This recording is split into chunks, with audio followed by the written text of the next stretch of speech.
Pratish and Advita, you're a hard act to follow. Prahlad was actually one of the first parents ever in Kangaroo Kids, and always the sort to take a risk. And there's a reason, Advika, he's saying you should be coming to Billabong High, and I hope after I speak today, you take my number and you do.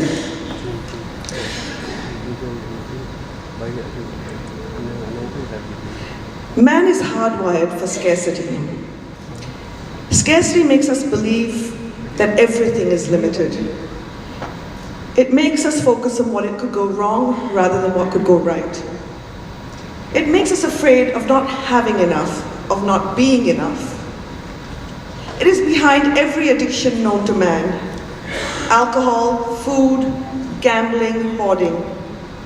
It is what makes man and organizations overproduce, overconsume, overbuy, overeat, overhoard. For the future to be sustainable, we have to shift to an abundant mindset.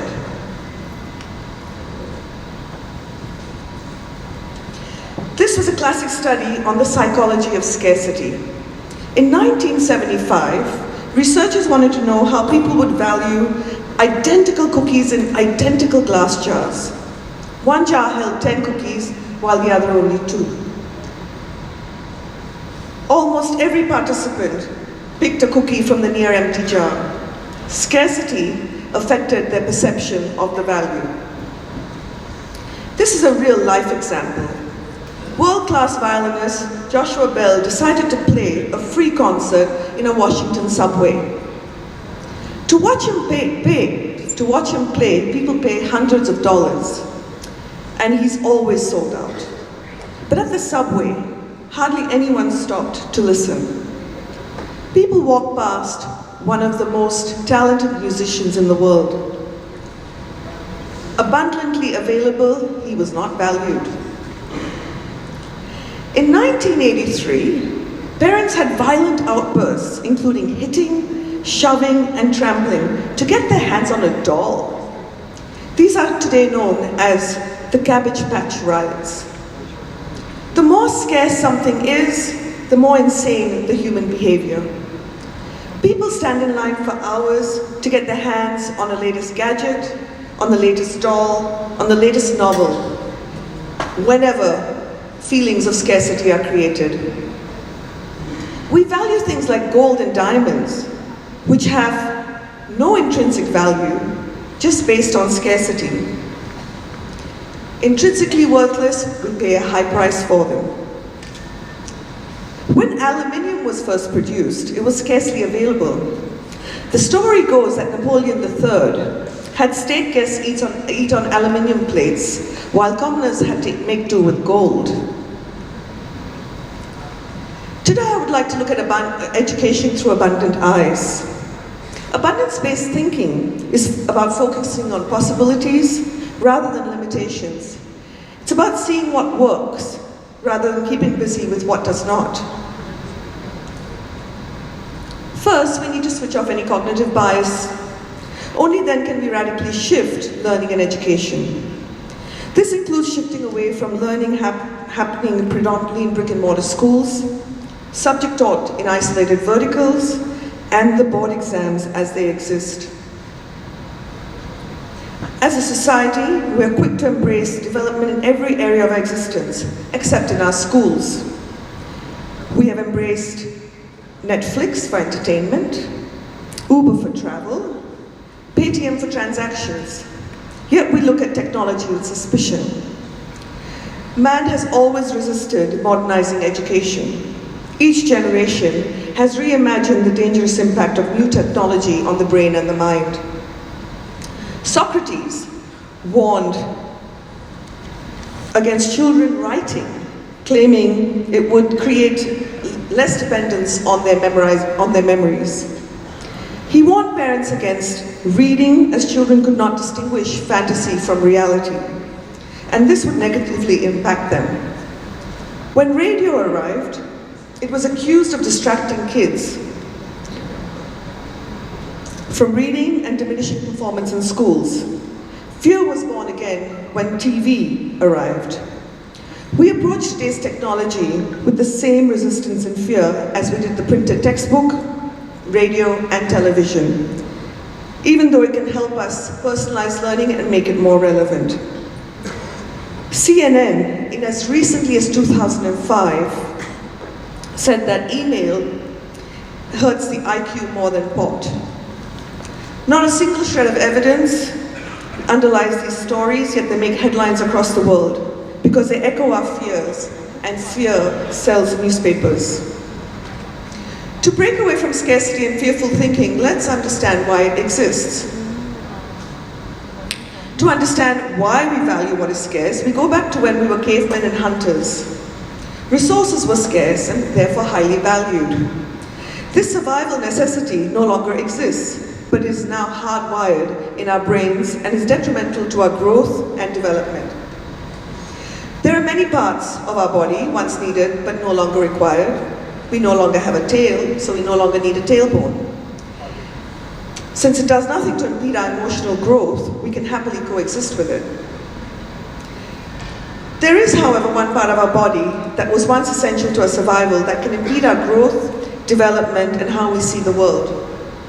The amygdala, the emotional brain, is the oldest, most primitive part of the brain. It was designed to ensure our survival. Why?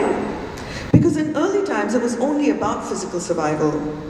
When we were cavemen, to survive, we had to watch out for snakes and tigers.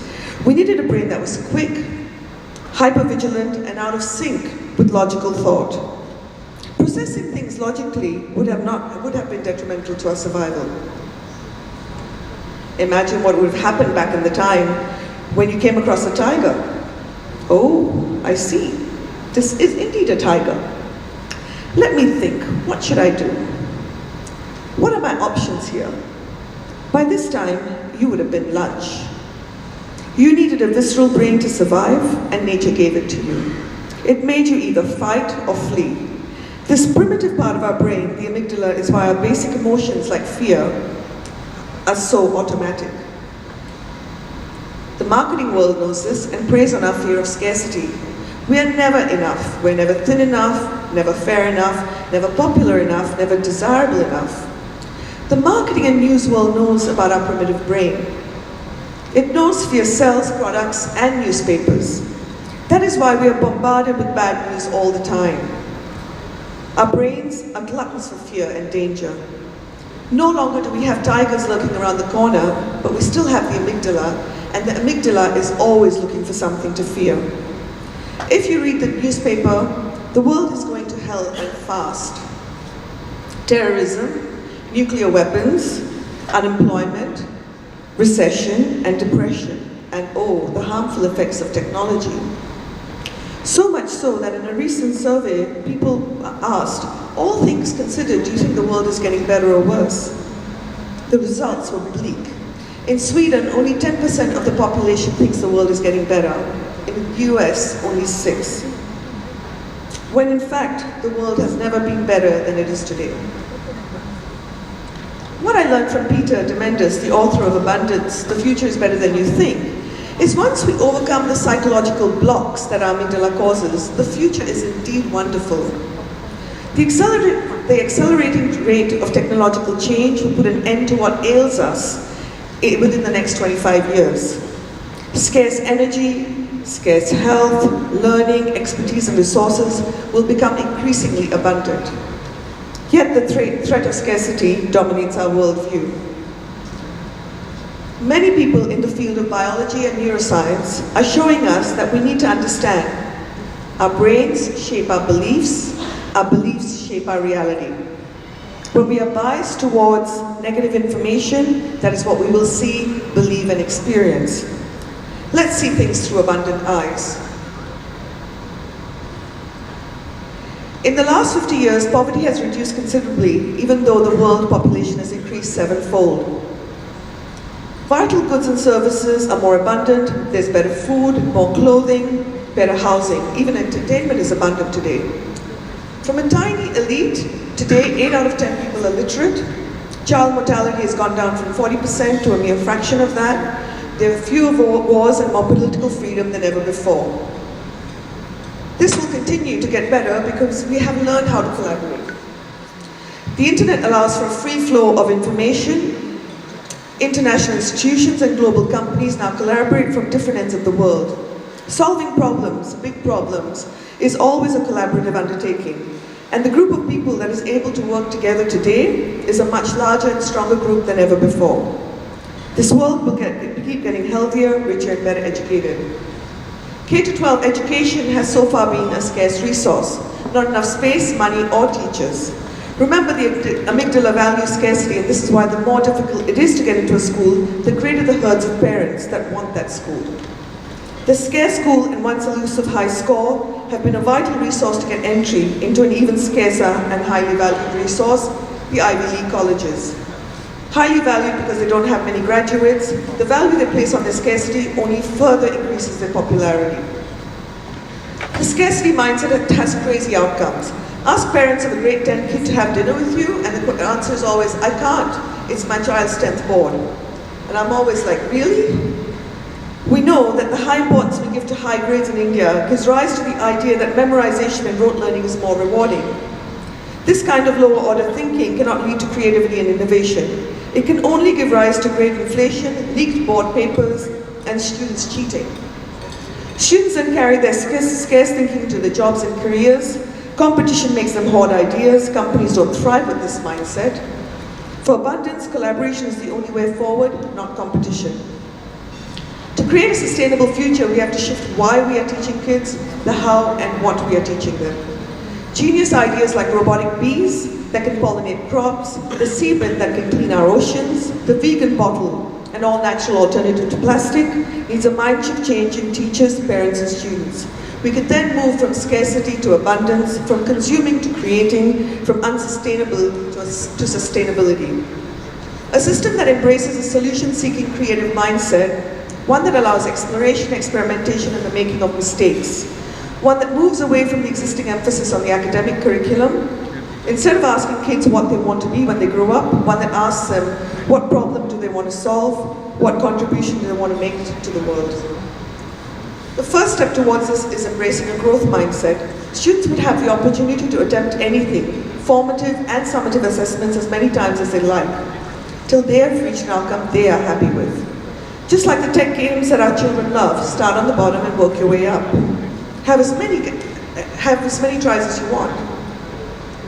An immediate shift away from the memorization of freely available info can be made by the boards. An open book board exam will instantly force us to change why we teach and how and what we teach. The questions asked of our children will then have to be ones of higher order thinking, application, analysis, and synthesis.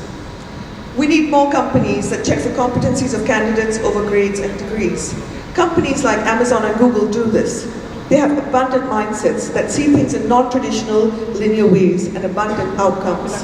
They know competency is more important than the grade or the degree. Online self-motivated learning for someone who can't afford 4 years of college is preferable to an entitled kid pushed through academic hoops. Learning is abundantly available for anyone keen on learning. In a world of abundance, there is no scarce opportunity to learn or any scarce degree. Education is supposed to be the great social leveler, but it is not. And the RTE is not going to solve this.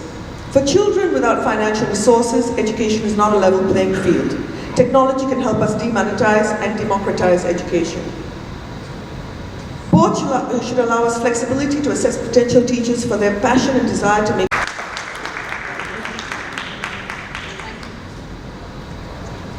Thank you, Ms. Ashar. Could I please invite Mr. Ravi Samsani to